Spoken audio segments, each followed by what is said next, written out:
ka say kiasi sebe emu akwadidi amaya kiyanka bi ngum na so Ghana Health Service suban ne ye bia wodan wadi ni kire se wo de emu ano mbeka bi agum ya da ho yanka bi hyemu hwesane wo meye ni apepe esan amamu bone ayete ase na sika sam ehu akwa atwe ye hu botwa no fa kura hyemu na sabe ye kwani nkurubi kwani nchemu o Ghana fo nyina esu sanke be ye aniama nane enane ma bo kodwoma wutumi nto inflation kwasoro Ora sani esi DC kai emprempren what to dollar ihu a 12 nya sanketwa san company fo betimi afa kwampa bi so atena se no ma plan kwan a betimi afa so a Ghana economy bi besa gina ne na so no wo mo so mo nti so dogo bi nu abe na nko ma tia nka anie Ghana Health Service Ghana apomodi adwuma kuokuo batan wo ma abonten na otibere kasabafo kase edi na ya wo bia no Director General Dr. Patrick Kuma Boaje na ba bonten abetu dwa se wo mo de wo yom wo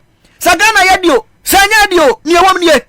Watabilisika 5,117,000 Ghana cedis. Wante, enye 5,117,000 Ghana cedis. Abus, you don't forget. 1 million cedis biya 10 billion.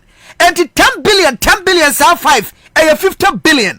170 kurase gwechire, nyasi kaketwa. Acha sasa kawai, amamfu acha sa nyama kebetu mdia yewo kromha. Empuntu nyuma nke betim dia hyamwo kwada ko school a wo mtete nuase kwada sabe wo ko school a wo nya dan papa ntremu yakwanfo yakwatan time wonti monka droba fo nam so mo ka wo shaft wo bonnet ani ade abubuo nke betim dia kwakwahyem no wo dia bibini aye kwa bibini tabri sasika wei aso de kwa ade bi aboto kasam ye fere rebranding ni nyina no simple thing ade ne wo ho ani esa kwai fefefetia ho ye kwa nyema bia wo ho na just ya pagya ade na nu onyamu ate sanya kane bandana na ya frane bandana na wono ne shataware wo ya rebranding ti sanya oya ne ho sesa na brabo ne nantia ne kasa ne nyumto kane se dia bandana wasana bo wasesa ne ho rebrande ba ya shatawale an wode anoma level bae say ya ne ya Ghana Health Service emprempre bi ewo mu no Dr. Patrick Kuma Boaje say Wamo be rebrande Ghana Health Service. Wamo be sakram. Na kire se ye nim anias na rebrande niam be na ebe komuo. Anu acha se ye di kan. Wamo ba be sesika wei enyina 5,117,000 Ghana cedis no. No mu di bia koye registration of logo. Ha! Nipa bon for on. Registration of logo. Ya kwasesa logo no. Anu achi ye be develop public relations policy kwanya e faso a ye dinkita ho ba bonten. Na Ghana fo enyina ten sama ekoso e wapomode ho nsem wo no wamo so the policy bi be bombe hye policy no kena san hye no wamo be develop eno no wamo di sasika we bi be ye eno achi on be develop brand book won be book bi ye fe brand book minim book ko minim book ko ye fe brand book o ana eno achi wamo so be monthly health education themes yes abosumi bi ano apomode nkyerɛkyerɛ asɛmti abia so ne nkasa ye dialogues one be fresh and trophy set say yo no ma do so nsem bia titi say mu dia kire wamo wi a o me say discard bi so ye establishment of quarterly e-newsletter wait quarterly e-newsletter uti bi internet asem ne ka da for kwan so this one be display letters e dia go internet so ma yakenkan ya dia yo abia won so say wi a on be review customer service manual yeah, titi fia ya kona Ghana Health Service for wa mo kyerɛkyerɛ yan apomodi mu nsam wa mo timi tu yafo ne ade no sa customer service manual no wa mo se wo be review mentiasie na de nti amafo bebre ni abre sa se bo hu ne se sabe sabre we mu ne esa de we ya de hia sa na de fata se ye mpani ka no ana sabe emu akwadidi ma ya nka bi ngum da bi ni mprempra se Ghana gina anya ma nyina gija na manfo ho yira me se utisi krompa sanya Ghana de siafu kamuo henra sa me ka kira o okobrane so de oni adwuma ye etu okogina kwanchen a mate ni ate ne ka mu a won no no so pai ka ni bi ma mate sabe ya mate ni wie no okwa a wode 20 pesos ebe podwa ne nsem no anya bibia di sabre ni tabli 5,117,000 ade kwa rebranding Ghana fo bebre ntiase na sa won so ntiase a wo de ahwe wadwen kira ne bra na so Dr. Patrick Kuma Boaje Ghana Health Service Director General wa church mu say shamu pro wa masusu hu nyina wie na niama aya possible kra ne say say ka say one more appointed National Implementation Committee bedwakuo bia and from 2022 ekosi 2026 one be say sanyama we nyina betimi abam na yaka nyina no say duadua mu odue na so onyesi na beti so ni nyina ne say Ghana Health Services adwumakuo ne ba na di fishi aduasa 30 years of establishment and this be on be page adwumakuo nim no mama ne ho aye fa dwa na bo ne pada asra ne nkutonti rebrand ne ho aba behia a eso omoye yenkotie Dr. Patrick Kumabwaje ne dey bra na wo ye ne argument advance ne argument echirechiro mu ne enti ahu behia pass Ghana Health Service wo mo yesadie. I believe that for us maybe the right word is rebranding, but our objective on branding is to ensure that we provide the best services to the people of Ghana. One of the key objectives is to ensure that we improve quality of care, to improve customer care to our people. And some of the things we are doing to ensure that is that one, that facilities must have signboards that are very clearly displayed, that shows them where they can find the facility, what services they offer, what time they start and what time they close, among others, including the website, etc., so that people can get information. We want to also ensure that the compound within which the services are rendered, including the chairs people sit on, everything, are in such a way that is dignifying, make the environment more receptive for people who come in for their care. We want to ensure that if you go to a facility, you know who saw you, so that everybody must have the name tag, so you can make sure that the person see you is a nurse called this one, or a doctor called this, or whatever. The source of fund is coming from their facilities IGN. These are our budget management centers. And so primarily, we expect that most of it to be done by the facility involved. And in so doing, they can mobilize resources, their IGN that they do, they can use some of it to ensure that they create their signboard, they get some of those things over a period. It's not just a one-time event, it's over a period. And so we have written community members, people's corporate social responsibility for anybody that can support our partners. Our partners are already supporting us in many ways in some of these brand, like Good Life, etc. It's all part of the branding that we are doing for the service. Abusiani amuti yi Director General Dr. Patrick Kumabwaje ni mfo ne soso ana yuje di atuso ene sam ne tofa bom nyina ye ne mekenka kire wei se de ho behia sa Ghana Health Service wo mo ye rebranding na sika be kuom wo no na mabodi a kire wo no na wose ade ne de etu onya kiginafo na to yi enti wo mo nyina komotuma bom se bua mu ade ba kwa no manu ya ne oni ndadua cross enti sabra ya kasai National Implementation Committee no Chama Jamtani Wada no ye Deputy Director General no one na ebe hwese saa entutu implementation process ni nyina no mo dey rebrand na betimi akoso Shasia 2022 ekosi 2026 se beya infinshi aduasa Ghana Health Service adie no won betumi adi ni ye yenkotia no so se de osi akiremu. I think we are tackling many things.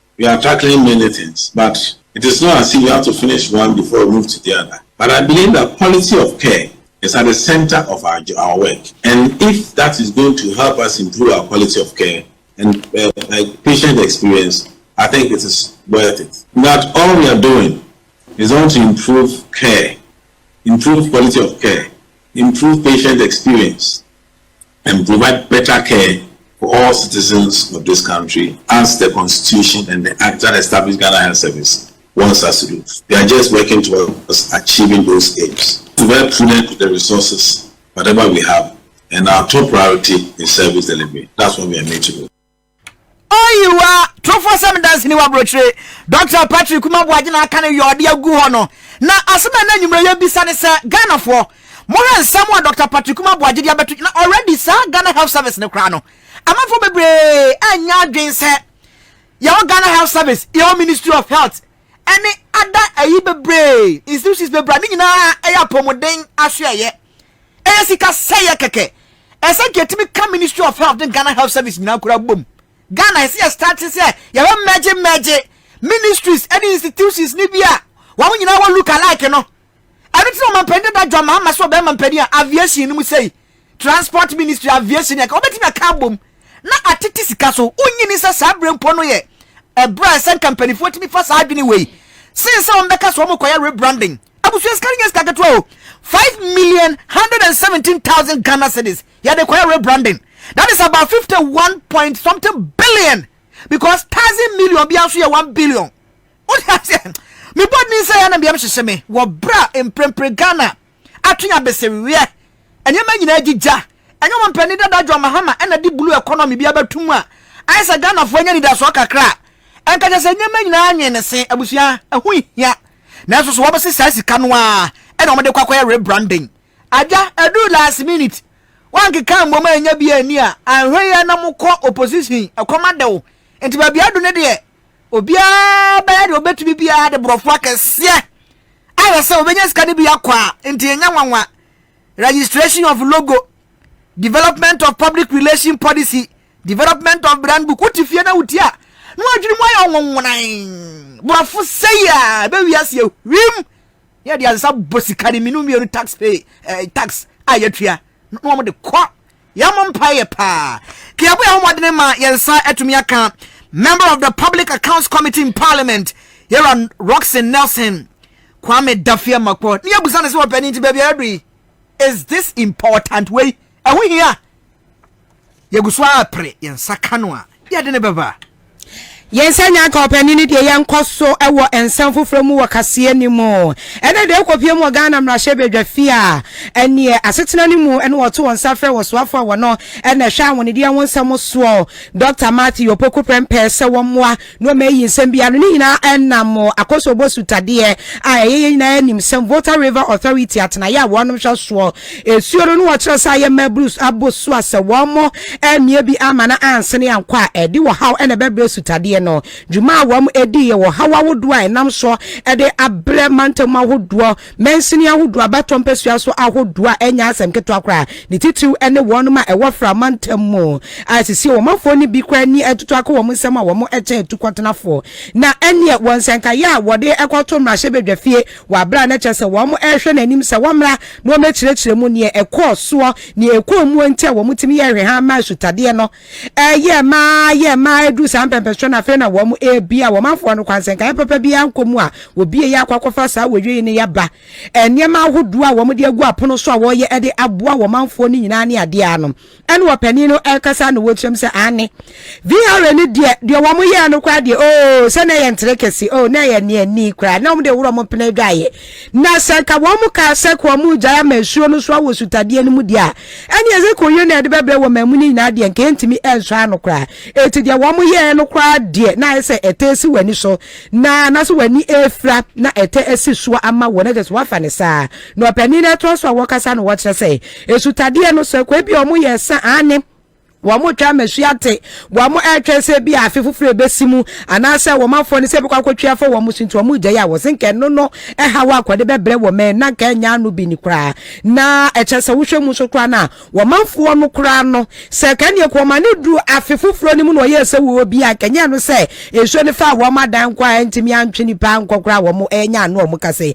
ene ke ehwe ne ke be mim ni pa nyina afa ni pa ni nyina edo makọ eti wa kire se if you are ni die anamo wo tu ye ne die wo hwe ebre no se die na sutade na sia ye man padia na enu ne die na beboa kra last kwata option na che se kwan na wo hono ma no wo mo AUAFA ebeboa pa enu wo mo de ye adwuma no na ni nyina mo enu wo che se ane ni nyina mu no so nya de se wajai wo mafo ni mu kwa wo che se aban no gusua wa ye bia wo gusua wo ye bi se wo mafo wo mo de emia no wo betimi aso wo no asene.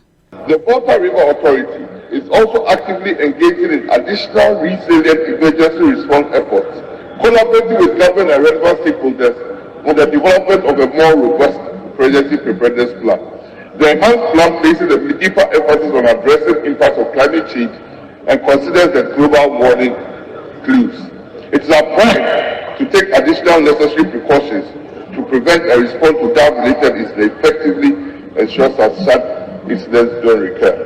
I would like to conclude, Mr. Speaker, by emphasizing that the VRA controls spillage of excess water from Akosombo and pond dams between 15th September and 30th October was a necessary safety measure to prevent a highly possible dam break disaster. Spilling, Mr. Speaker, was the only option, and based on the available information and data, the spill levels were what was required to ensure the safety of the dam and prevent a greater impact not only on the communities downstream but on the entire country. I extend my gratitude to each member of parliament, civil society organizations, humanitarian organizations, religious and faith-based organizations, families of the displaced people, and the entire nation for their unwavering support. And I pledge that together we shall overcome these challenges and emerge as a stronger nation. Mr. Speaker, I did say last week Wednesday that the government has set up an interministerial team that is monitoring the situation and intervening when required. VIR to date still continued in provision of the relief items through NADMO. Mr. Speaker, the relief items are shared, and even some members of parliament do receive shares for the various communities in their constituency. The coordinated efforts of VRA, NADMO, and the federal state agencies led to the successful evacuation of close to 39,000 persons with no single, Mr. Speaker, with no single injury or death reported. The coordinated efforts also led to the preservation of the Akosombo Dam, the Sotakope Bridge, and the lives of many Ghanaians living south of the Akosombo Dam. The NADMO and VRA team the day after were already on the ground providing relief items to those who have gone to the safe havens and helping others with evacuation. Abusiani ayeti eye waswafo wahwe awonedi awosam so energy minister Dr. Matthew Opoku Prempeh na ni nyina mu na North Town Rashebedwani onimanyafo sam yokujeto ablakwa wono so abusia ye nyina animsam sa sutade yakosombo sutade wo bieye wo ne manfo enya asem ketwa wo mo se sa resas na de wo mo kwa ma asuo na wo mo bieye no wo mo kwa resas na no mo asuo no ede cheso pani ni heni apoto ne wa de bia woni ne manfo isa wontimi kwa enya wo mo no wakwa akoda ene wo kire se ha Masi Opoku Prempeh se de wo mo NADMO ni VRA ne ho amakwa akoma wo mo ne manfo ne ne no se enu kure ba kokura ni azim ne na wiase de ase wo ba woni be ma woni fie ena wo bi etimi akwa kakabensem kwa bro no kwa papa na no nyina fa no hudie na suntemu da wona opani bo ne yam sa de wontimi nye so sa ena wo se dabi atross apa wudin wananim de won twan etie ha opani ni pa no so che said na hi kura was say enough town de wo munya bibia firaban NADMO. As we speak, Mr. Speaker, 5 weeks and people are living in classrooms without washrooms, without toilets, without kitchens, no beds, and they call them safe havens. They find a nice technology so they can paper over the real issues. Mr. Speaker, this is a house of records. There are 2 things the Honorable Minister has said, which this house must not allow to go unchallenged per our records. We are told that before VRA officials spilled, members of parliament were consulted, were part of the stakeholders consulted. I can speak for myself.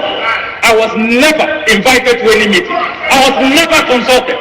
I was never invited to any meeting. I challenge the minister to provide one name, one member of parliament who was consulted, who attended any meeting regarding this village in the affected areas. My colleagues are here. Not a single member of parliament. Not one. Look, we have had enough. We are down.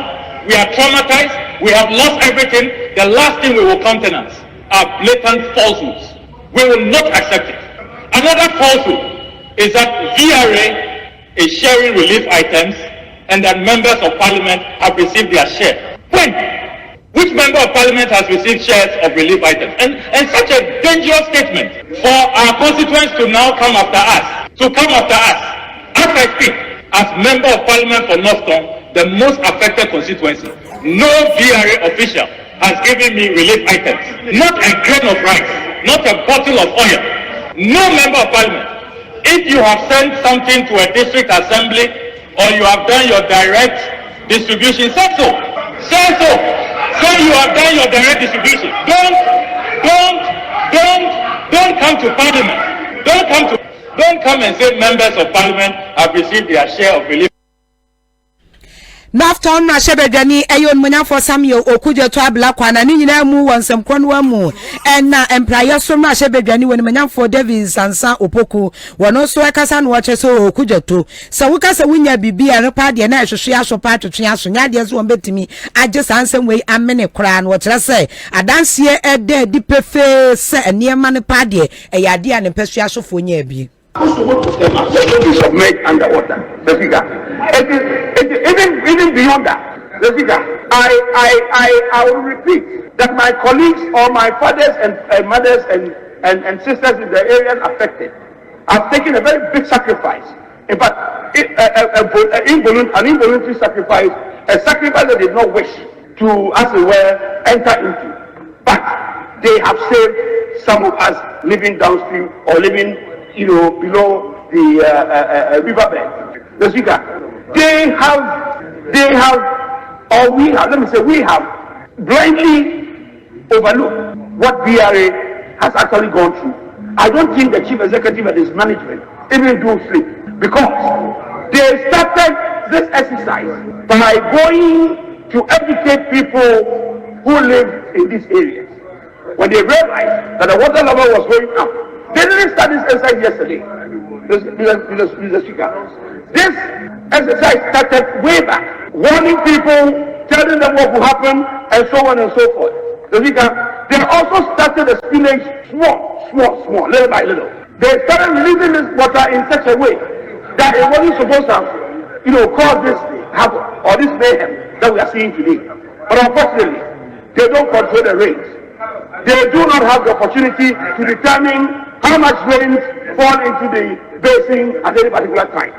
At a particular point, they were overwhelmed. What they had to do was to ensure that they released water in such a way that it would not affect those people who are down there.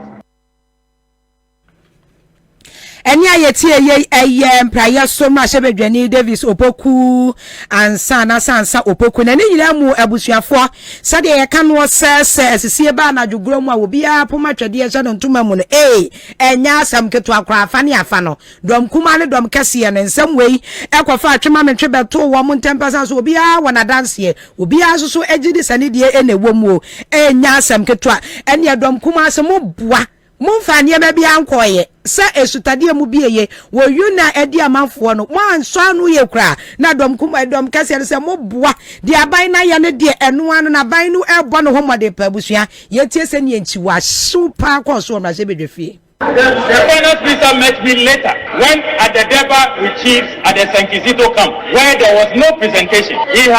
According to media reports, he had done the presentation earlier with the district assembly. I don't get you. I wasn't there. I don't get DT's office. Is it about you or is it about your people? I was not there. Is it about you or your people? And nothing has been given to me. You in your constituency, you are receiving. Nothing has been given to me. In your constituency, you know what you are doing. And you are denying it. You know you are being mischievous. Thank you for admitting you are being satanic. Thank you for know what you are doing. Thank you for admitting. I have personally not received. I won't take this lightly. For a brother to never be a satanic. He knows what he's doing. I have not received. I won't take this lightly. I have not be a satanic. It won't happen in this table. Get him to return. Now delegation is the same as relief by Mr. Speaker. I'm not saying that. Why? Mr. Speaker. Honorable Minister, hold on. My ruling is that it should stand. Yes.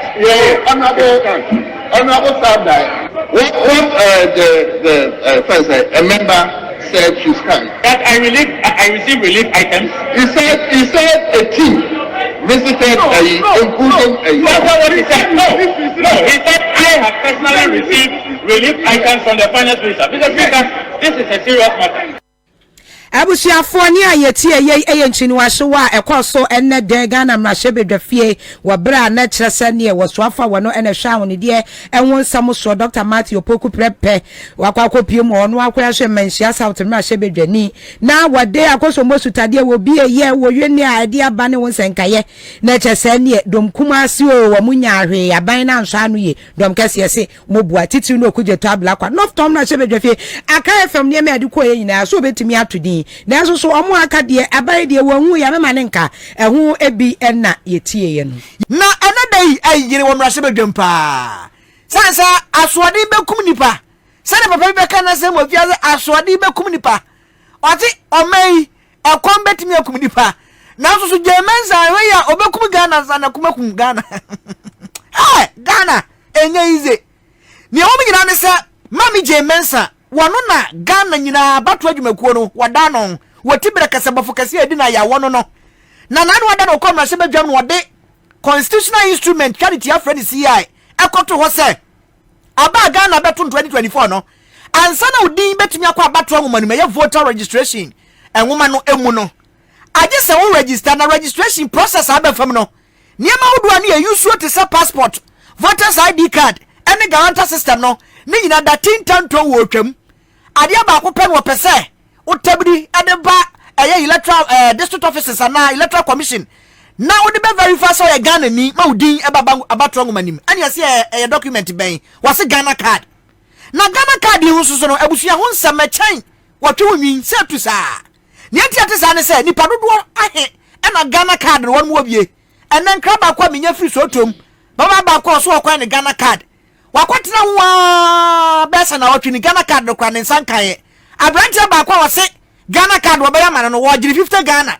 anam so onya abotre I'll come there so to marry ho I'll come there and verify abrante no gigi 50 Ghana na azana wa Ghana card na mankrofo no you will smell pepper because on my way no yanya ne sa you will smell pepper Ghana card yam 50 Ghana na eje papa ba ko bi koya ne Ghana card Ghana card na papa ne koya ye no ne wo mi nyina ne se wakoya Ghana card na wie ase ade ne Ghana card man yase Ghana card na kwa kodi sahwi ba ko so kura se ne dia kodi hwa yomobo ba ko se ne dia kura kodi ayi kwoti aboa anam se what wo hefa na card ya kodi kwoti aboa anu wo so wo da area ho won so so ehwe so o man so ayifo no sa Ghana card fo no wo maka kire se won kotua sika emo no fa ka mfiri won fa just imagine meti asam no na chese mi bu afu pa mi duadua mu ye course ekoya so angosi aga wo me se akwakodi kwoti aboa ne de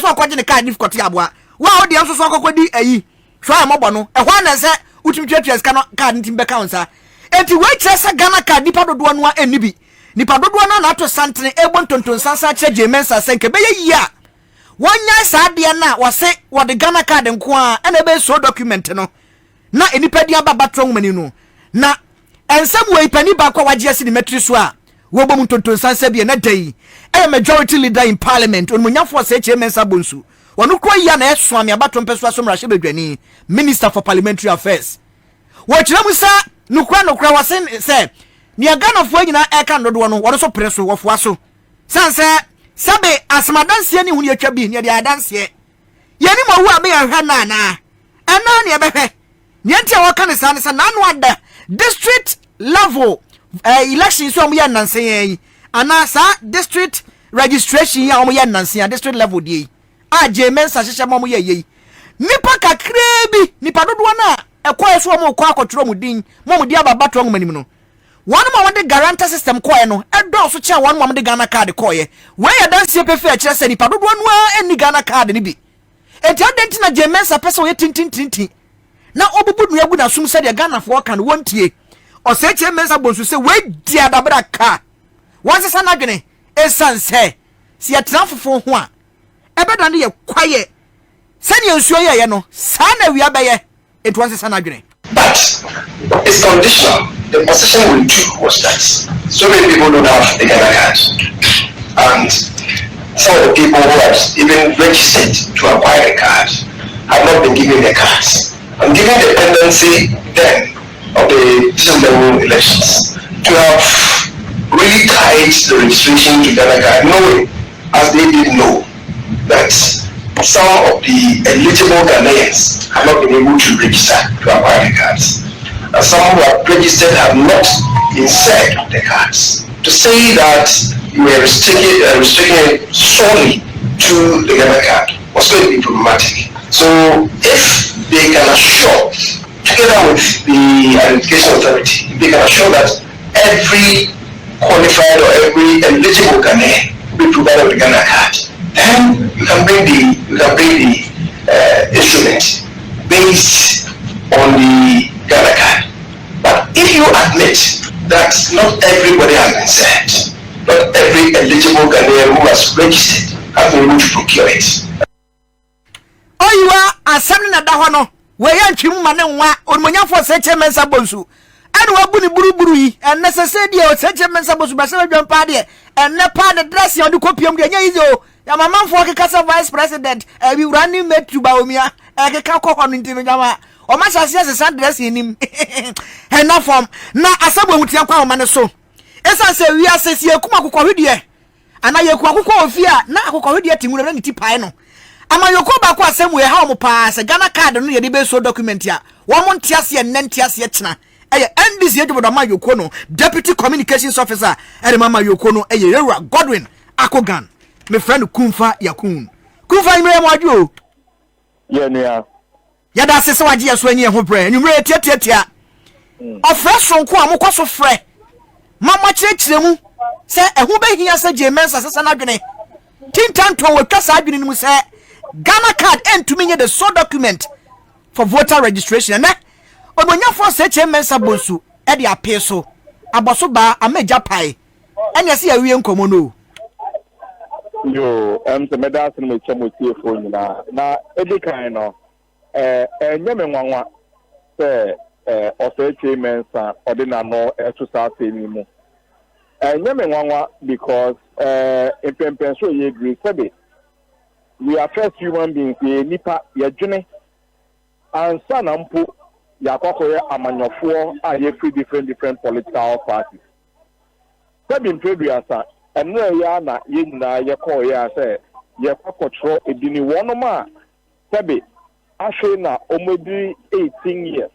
And then one of my say being to no abaya registration na omuni hono. Omumpoa omuye fresh registrants rano. About 60% ayen kwofo a omode Ghana system na ekochro mudin. Na purchase time mrawe na ye de kwakoye adwuma anka only 40% anka ebeto aba.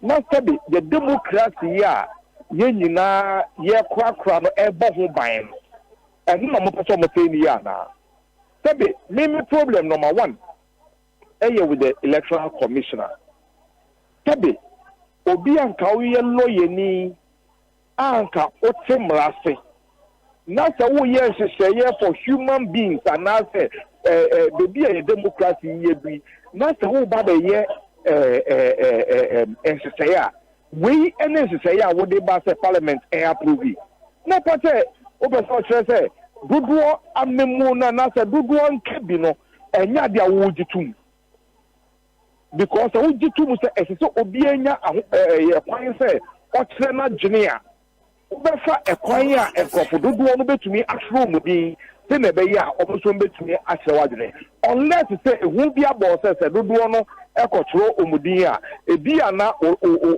odoba baomia ankwanko wini uyi enu efrimu a there's nothing again metumi edi meni ehu mpeni for say opre ho epo osia eye muta na eba bebi anyedru sesi aro anka Ghana card ana say NIA4 omaka che ye say oh sesi ade Ghana ni dia enya bia anka yenko ne be number 1 anke betumri ka say yenfa Ghana card anka yepo ye be ka say manye control di fufuro bia ko yenfa Ghana card ke pranye den enkoto aba because every Ghanaian has that document and ebetumi ama ye electoral roll no so no aye bibie yin na ebetumi agia tuma na say gidie aye nyina ye pe no ebebem na mpempe so bi nya bi no na o si menimi nua ketwa ye nyina ya bro 18 years na ba ko nkoto aba na ba ko enkoto aba no sabe na nyansa be na ewo sa asemi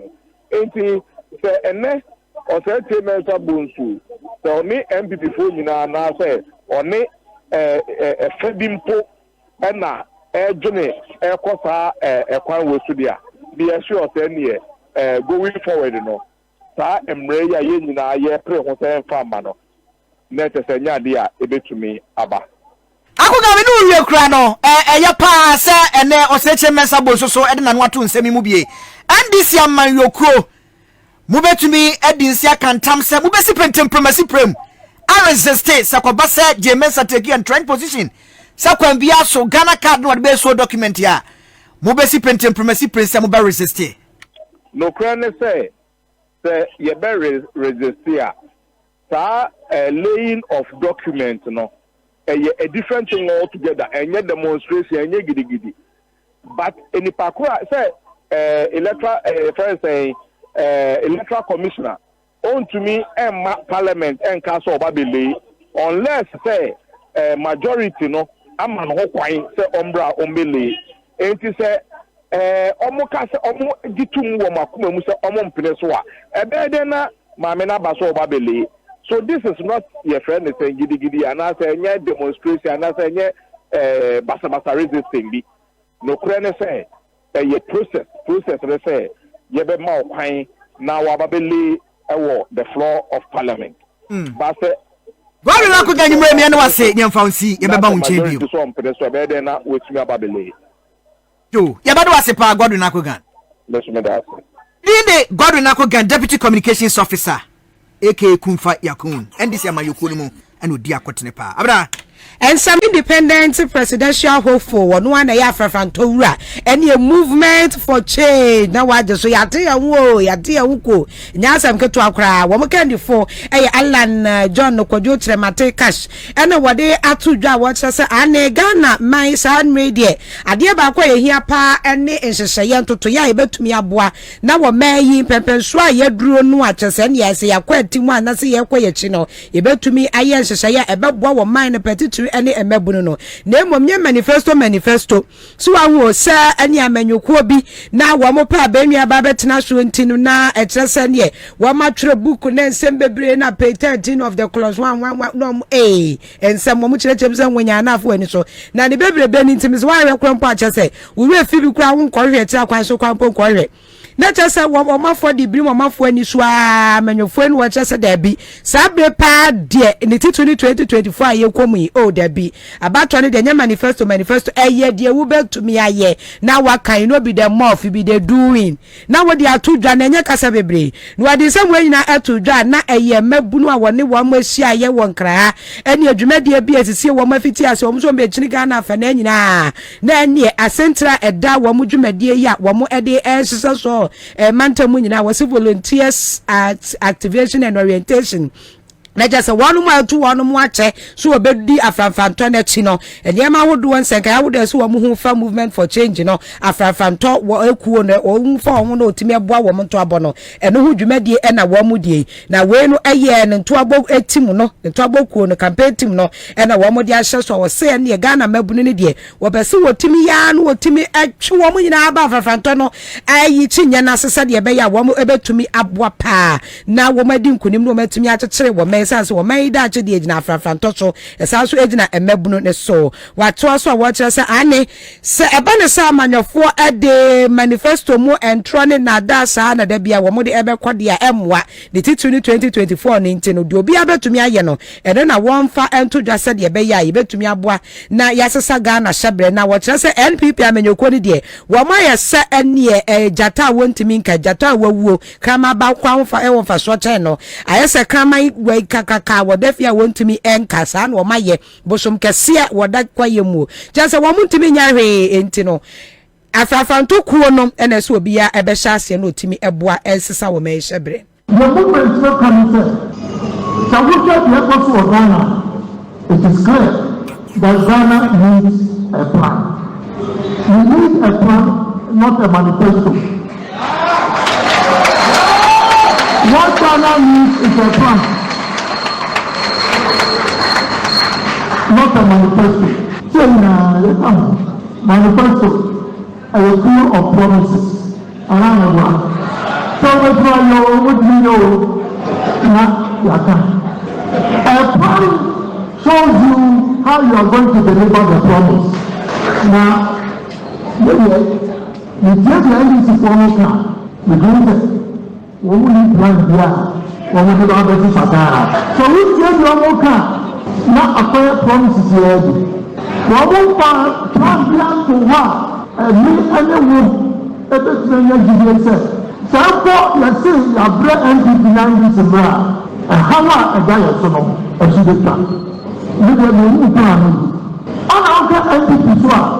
So, the economy level, Santa NPP, plan to work. And mommy walk away 70 years. And how a woman with everyone is a problem. They say, what Ghana needs is a new plan. And that is what the movement for change is giving the people of Ghana. Any ayeti Alan John Kwadwo Trematen kane no no na yeso afa wo hwe adwade ani fidi dwuma ho sam so wo maga na mu no ye NPP ni ba mapanesi e wabude hye ne chese mateme ho ne sam eno ne nyina mu na wo to an kasem no chese mebu na sam mo yire mo pa na mo konkoden sade mu betumi edi movement for change no abefro abendwan esansem sade wo ma NPP fo atete wo men asen no se wo ma anya sachire ya na se anya sachire ye ewa kandi mu ewa mega na mu wose wo man no nyade se be kwa nanim biuda not the Ghana that come your interest must be to fight for the survival of our nation, not the continuation of the survival of your party. It's and no any idea movement for change the top and five I don't know. Let us say if I do not say I'm not sure what money. So we can now young politicians no one I'm said we can frustrate I'm the president so we are business now the dear and one at that one was not you to see Mama at that man was one and that one I will treat the part of my wow. Yes, Mama is not reflected in the politics. It is a God of war committee. We want an inclusive and participatory governance structure in Ghana.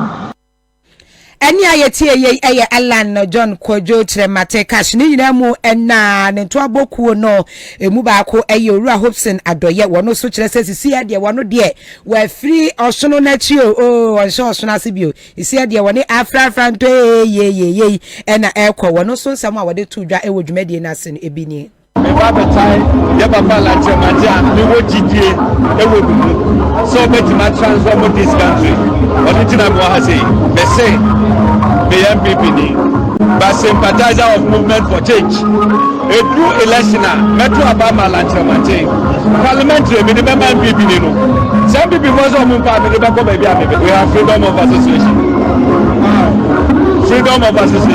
is guaranteed. Maybe and I believe in Alan Kwadwo Trematen. That 2016. When the man is for to go to Abama Gufado, you have no idea. What is it? Because no more video. It made me GPA Alan Kwadwo Trematen. I don't know to Abama. Obia and Mama Dianse, Pedrusua, Roberto Abama, Alan Kwadwo Trematen. We need a plan. Ideas no plan now you the best execute ideas in our head. Maybe no. Allah kasa bebre. Was sent to the government. Obeti me Amagana approve baby I am IMF. Ka engineer man for every way. Ejika budo. Ebeti my never bebre my. I mean a whole lot. The plan is there. We need a new leader. Now obeti ma transform this country. We don't need a new political party. Abusuani ayeti Owura Hobson Adoye Wama adiaye wo because Alan John Kwadwo Trematen was soldier. Ora say followers are ogusu awonyo obeka say bia followers nto aba. But me I believe say trend na akoswa me kwa say poster bia no ho Ghana mgini di. Ya mamusa dan kwa na say me trust ne kakra. Perhaps the crowd there. What for me? I told you. Oh, I told you. What for me? I'm bakokura. Ni po bi anyaduma. Nanu dia ya wadi ko tu dwa. You go say I'm credible with 1831 What you say? na no sika na nya point bi nya onya 20 kura na 25% ya na say wa wuri kwata 37%.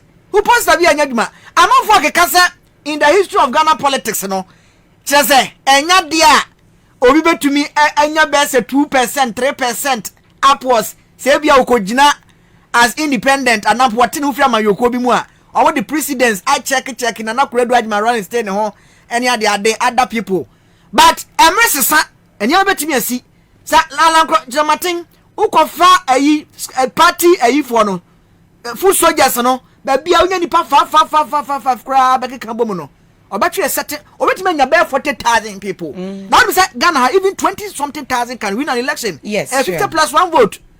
E to amete na me po na me kwa me nka ma ntumi na me yafa me ho ben. Kwa do to aba. Na me enya ne sa ho po me yafa me ho kra. Sitting on the fence. Enfa me ho po. Boy, na me ka ma MPP fo me so kra den. Eh, na me so de na ye me Eugene. Boy, ya pim so na ye nkoye nim. Mrasebadwafo ni a ana mrasebadwafo ene omo nyina kwa mo ntuma bom se bua mu ade ba ko. Na asamba kwa mo ya tu dwa ne se central fire wo ma mu yase me mobo. Ye chen watwe janka fidie ni wakwayem central for desire tete ya kan kase boy kira mu yi ma be gina Facebook and then yi be he abuna you are looking gorgeous Mark Afachawu abuna you are looking gorgeous abrante we so buy ha ka kire more fire menya more fire meya more fire mi pia bonten na metima pampam kokwe oba ba je kokwe ni bi eti central for ye brankasa chese yansema ya kana wiane anadwo no kura ye kanti ya na nipa bebrafe ya ho tan ya dwuma na mu wo so obi bi ni aboa bubo nyanka be pakuma bi ama no sansa dwuma wo ye na ye owu adwuma central for ya da pa nya samketwa anichi buo angrofo buan wonu ma wo mo sofa ne kase pa kukuda na no ye ni viana ya commander Boham ye Lionel Messi Cristiano Ronaldo of Class Media Group Accra FM kwabra bobi ansa onumpo awe commando what is it from one ene ko fo iwulo ye ba ko so na bet ba ko so ne nan kwabra de ade ni koyi fa dende na branya kwa ne be ne den e be tuna tune ba bi ya se me mo bo papa na no na mra se badwafo akomontuma bomu kire se e wo ben ya se ye secure the safety of journalists ejuma ya de sa no ye ya wo ban bokasia papa na se mo nyina no minister for information kwadwo apankroma and we do can lazy o mra se badwam statement we making on the floor of the house say e wo ben ya se ye pekwan papa bia ye betumi dia fa so na sa attack central fire to say so didi atem bia biridi abrada ne ade no ye yi na kwa ye tete hu ne se ya nso ano a ewia se konfo bone se kromo a ebo ye nyina ne atim na ye tete hu anso so a ye betese sanfofo ni hu na dachi bi na beda ne kwa ya ye ntimi no. Increasingly, various actors in our society, state actors, non-state actors, political party operatives, assigns of businesses, and everyday citizens are resorting to attacks and intimidation of journalists as a means of expressing their displeasure. This is despite the fact that the freedom of the press is a cornerstone of our democracy, and the protection of those who contribute to the free flow of information should be of paramount importance to us all. Mr. Speaker, in 2012, the UN introduced a plan of action on the safety of journalists. It requires a multi-stakeholder approach involving all the actors of the global and country levels to comprehensively address the 3 Ps: prevention of violence against journalists, protection of journalists who are in danger, and prosecution of perpetrators. Also, the UN SDG 16 requires all countries to demonstrate progress in ensuring public access to information and protecting fundamental freedoms, which include the right to freedom of expression and the safety of journalists. The right to freedom of expression and the safety of journalists, the protection of journalists. And I could go Kwankroma, or boss one. Well, first year will be Mrashebedwani, or Minister for Information. Well, we are here.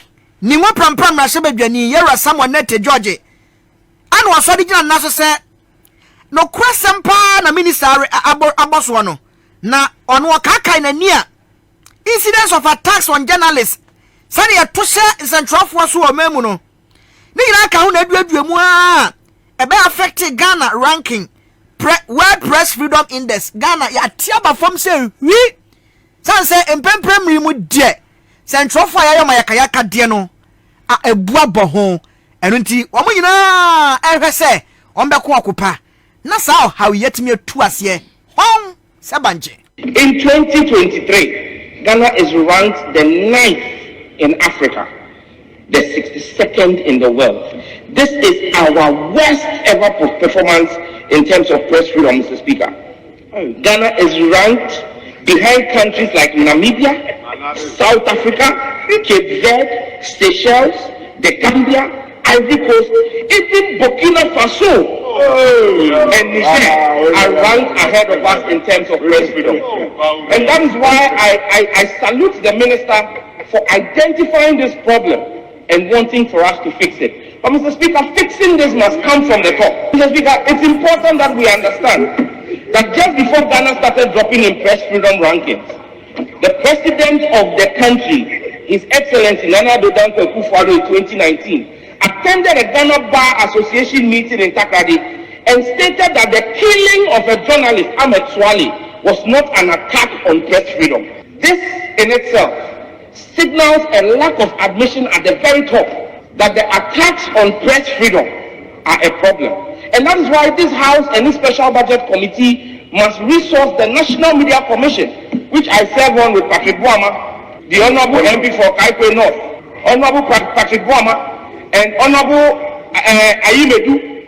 You must ensure, the Special Budget Committee must ensure that the National Media Commission is properly resourced, because right now it is the Ministry of Information that supports the National Media Commission's work in ensuring press freedom. Oh, you are some nete jata George na dia biaso no. Central for money di yaso. Money di yaso pa we. Mo ananka mo frɛ. Abena what is saying? What did he? Adwumai yanya abena hwan na be frɛ me. Wo say Hwan na kan frɛ me no. Send ye omo de tu Facebook ma Eugene. Bisa abena what is saying? Hwan na musa sa abena what is saying? Ghana for be. Ghana for aboa wani tuye yi. Ya dwuma na ye no ye hia nye so.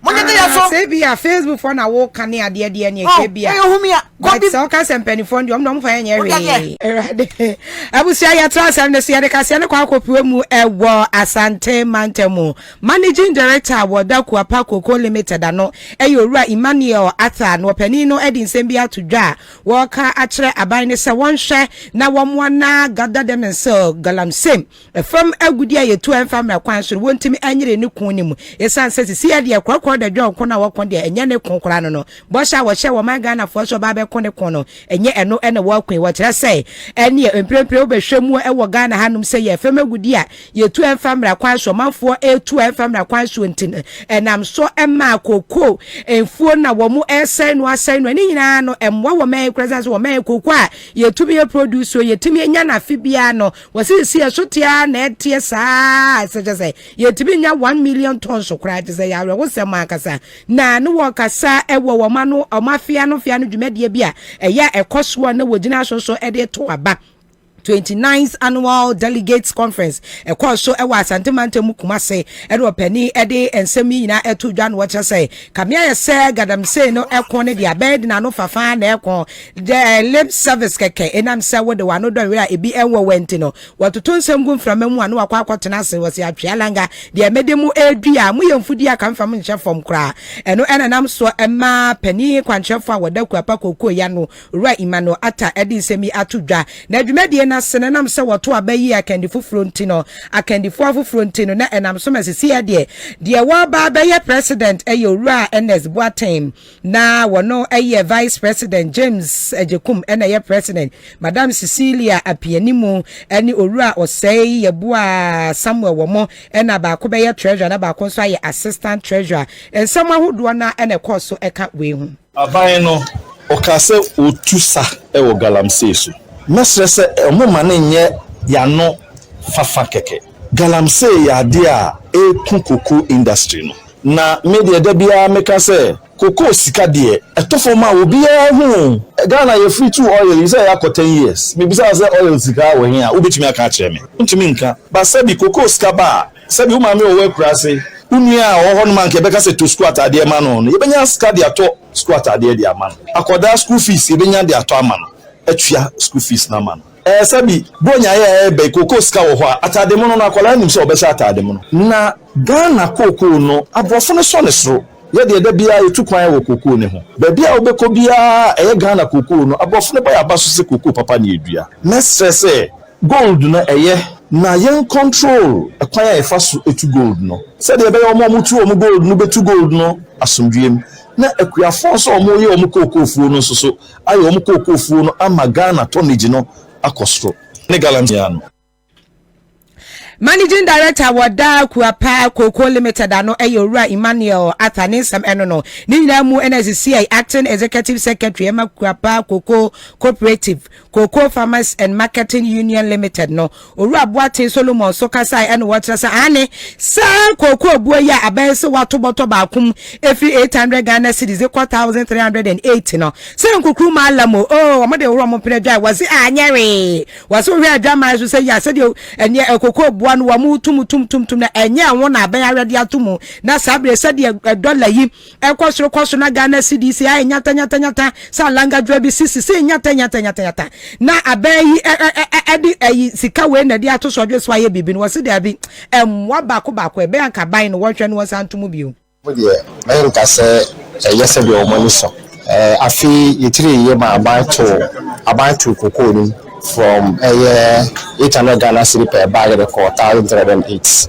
but we ka sen kan tumuni ye and so here input akrafo here o mafu ene ne bo na e ka ko ni bobo no wafu no o de hwe bag ba ko bo a ene be ka se yatum so enya de a kasro akrafo che akrafo mi ye ne de men ka say I better but we ka say I improve kakra because to kokoni e de mai it is yen say sen ka kosro mo if you say have a web market price and now face over Ghana cedi say depreciate na converted about Ghana cedi ton of cocoa the bag Ghana cedi was sort of it's already a farm gate price now over kase our form that's part the fast I buy a tube sisi still amoma akuafo no emwa